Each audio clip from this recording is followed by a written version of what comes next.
ദക്ഷിണ കേരള ജമിയത്തുലമക്ക് കടപ്പാടുള്ളത് ദീനിനോടാണ്, ഈ ഉമ്മത്തിനോടാണ്. അതുകൊണ്ടാണ് ദക്ഷിണ കേരള ജമിയത്തുലമ വളരെ ശക്തമായ പോരാട്ടങ്ങളിൽ ഇടപെടുന്നത്. നിങ്ങൾക്ക് ദക്ഷിണയെ പോരാട്ട ഭൂമിയിൽ പലപ്പോഴും കാണാം. സെക്രട്ടേറിയറ്റിന് മുമ്പിൽ, രാജ്ഭവന്റെ മുമ്പിൽ, അങ്ങകലെ ഡൽഹിയിലെ പാർലമെന്റിന്റെ മുമ്പിൽ.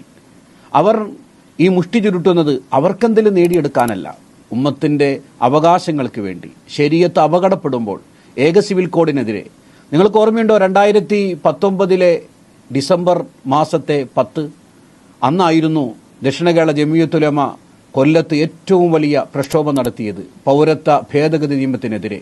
ഇന്ത്യയിൽ ആകമാനം പൗരത്വ വിരുദ്ധ സമരത്തിന്റെ തിരികൊളുത്തിയ ആ സമരം ഇന്നും ശ്രദ്ധയോടെ ഓർക്കുന്നു. 70ാമത് വാർഷികം ആഘോഷിക്കുമ്പോൾ ദക്ഷിണ കേരള ജമിയത്തുലമയുടെ പോരാട്ടങ്ങളിൽ ഒരു അധ്യായം കൂടി രേഖപ്പെടുത്തുകയാണ്. എല്ലാവരും പങ്കെടുക്കണമെന്ന് ഒരിക്കൽ കൂടി അഭ്യർത്ഥിക്കുകയാണ്.